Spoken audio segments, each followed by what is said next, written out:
ነገ የቂያማ ቀንን የነቢዩን ዓለይሂ ሰላም ሸፋዓ በዛ በጭንቁ ቀን በዛ በከባዱ ቀን የእሳቸውን ሸፋዓ ማግኘት ለሚፈልግ ሰው ይሄ ሽልማት በቂ ነው።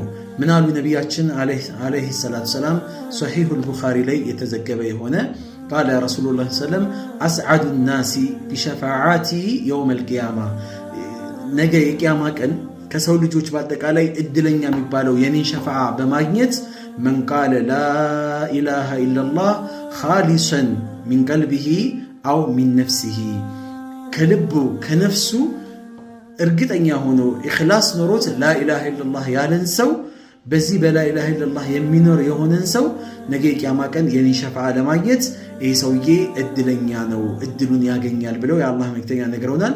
ላኢላሃ ኢላላህን እያልን ላኢላሃ ኢላላህን እየኖርን ነገ አላህ ሱብሓነሁ ወተዓላ ጋር ስንገናኝ በላኢላሃ ኢላላህ የምንገናኝ አላህ ያድርገን፣ አላህ ያግራልን።